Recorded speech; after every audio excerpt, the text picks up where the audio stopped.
നമസ്കാരം, ആസ്ട്രോവാസ്തുവിലേക്ക് സ്വാഗതം. ഇന്ന് ഞാൻ ശുക്രൻ്റെ രാശിമാറ്റത്തെക്കുറിച്ചാണ് സംസാരിക്കാൻ പോകുന്നത്.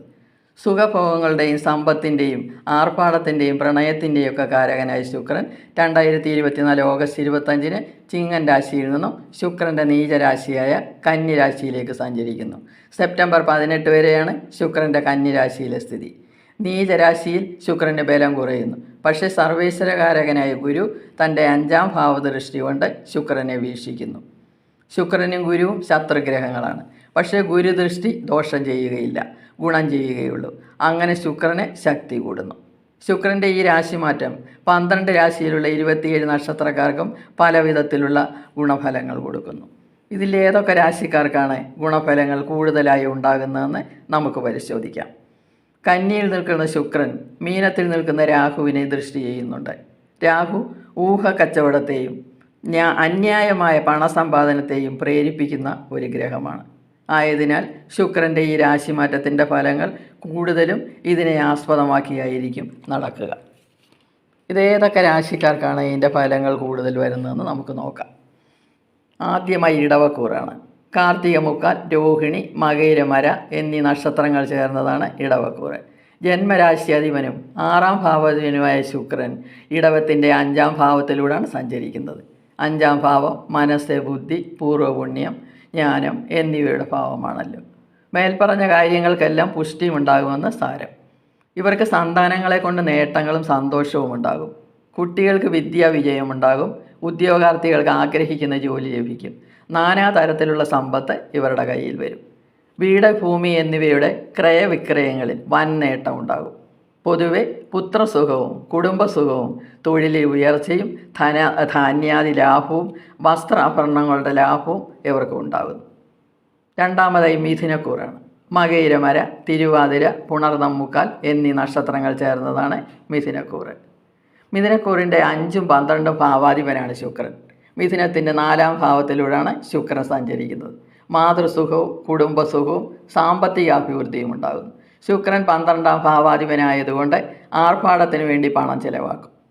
മറ്റുള്ളവരുടെ വിവാഹത്തിനോ പാലുകാച്ചിനോ പോലെയുള്ള കാര്യങ്ങൾക്കായിരിക്കും കൂടുതൽ ചിലവുകളും വരുന്നത്. വാഹനം, വീട് എന്നിവ വാങ്ങാനും അവ വിൽക്കാനും നല്ല സമയമാണ്. ലാഭം നല്ലതുപോലെ കിട്ടും. പൊതുവെ കുടുംബസുഖവും ധനലാഭവുമാണ് ഫലം. അടുത്തതായി കർക്കിടകക്കൂറ്. പുണർതങ്കാൽ, പൂയം, ആയില്യം എന്നീ നക്ഷത്രങ്ങൾ ചേർന്നതാണ് കർക്കിടകക്കൂറ്. കർക്കിടകത്തിൻ്റെ 4ഉം 11ഉം ഭാവാധിപനാണ് ശുക്രൻ. 3ാം ഭാവത്തിലൂടെയാണ് ശുക്രൻ സഞ്ചരിക്കുന്നത്. ആത്മധൈര്യവും ഉത്സാഹവും കിട്ടുന്നു. ഗുരുവിൻ്റെ 11ാം ഭാഗത്തിലെ സ്ഥിതി മൂലം രാജകീയ സുഖങ്ങൾ അനുഭവിക്കുന്ന കർക്കിടകക്കൂറുകാർക്ക് ശുക്രൻ്റെ 3ലെ സഞ്ചാരം ശൗര്യവും കഴിവും ഉണ്ടാക്കുന്നു. ദാമ്പത്യ ജീവിതം കുറച്ചുകൂടി മെച്ചമാകും. പ്രണയിനികൾക്ക് വിവാഹം നടക്കും. വിവാഹം മുടങ്ങിയിരുന്നവർക്ക് വിവാഹം നടക്കാനുള്ള സാധ്യതയും കാണുന്നു. ഏത് പ്രതികൂല സാഹചര്യങ്ങളെ അതിജീവിച്ച് മുന്നോട്ട് പോകാനുള്ള കഴിവ് അവർക്കുണ്ടാകും. ഔദ്യോഗിക രംഗത്ത് ഉയർച്ചയും കീർത്തിയും ഉണ്ടാകുന്നു. പൊതുവെ അപ്രതീക്ഷിതമായ ധനവരവും ഐശ്വര്യവുമാണ് ഫലം. അതായി ചിങ്ങൻ രാശിയെക്കുറിച്ച് പറയാം. മകം, പൂരം, ഉത്തരങ്കാൽ നക്ഷത്രങ്ങൾ ചേർന്നതാണ് ചിങ്ങക്കൂറ്. 3ഉം 10ഉം ഭാവാധിപനാണ് ശുക്രൻ. ചിങ്ങത്തിൻ്റെ 2ാം ഭാവത്തിലൂടെയാണ് ശുക്രൻ സഞ്ചരിക്കുന്നത്. കുടുംബം, ധനം, വാക്ക് എന്നിവയെ സൂചിപ്പിക്കുന്ന ഭാവമാണ് 2ാം ഭാവം. വാക്ചാതുര്യം ഉണ്ടാകും.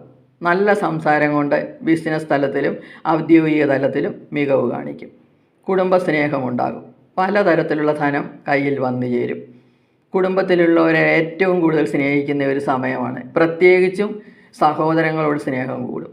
പുതിയ പ്രവർത്തനങ്ങളിൽ വിജയിക്കും. പൊതുവെ ധനലാഭവും സന്തോഷവും ആരോഗ്യവുമാണ് ഫലം.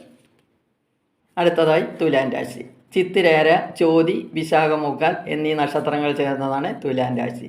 ജന്മക്കൂറിൻ്റെയും അഷ്ടമക്കൂറിൻ്റെയും അധിപതിയായ ശുക്രൻ 12ാം ഭാവത്തിലാണ് സ്ഥിതി ചെയ്യുന്നത്. നാനാതരത്തിലുള്ള വരുമാനമുണ്ടാകും. ഏത് കാര്യത്തിനും വിജയമുണ്ടാകും. 11ലെ രവിയും 6ലെ രാഹുവും ഔദ്യോഗിക രംഗത്തെ ഉയർച്ചയെ സഹായിക്കുന്നുണ്ട്. പിതാവിൻ്റെ സ്വത്ത് കിട്ടാനും അത് വിറ്റ് കിട്ടാനുമുള്ള അവസരമാണ്. അത് ഉപയോഗിച്ച് ബിസിനസ്സുകൾ ചെയ്യാൻ കഴിയും. ബിസിനസ്സിൽ വൻ നേട്ടങ്ങൾ പ്രതീക്ഷിക്കാം. റിയൽ എസ്റ്റേറ്റ്, ഊഹക്കച്ചവടം എന്നിവയിൽ അപ്രതീക്ഷിത നേട്ടങ്ങൾ ലഭിക്കും. അതിൽ നിന്ന് സാമ്പത്തിക നേട്ടങ്ങൾ വളരെ കൂടുതലുണ്ടാകും. വരവിനനുസരിച്ച് തന്നെ ചിലവും വരും.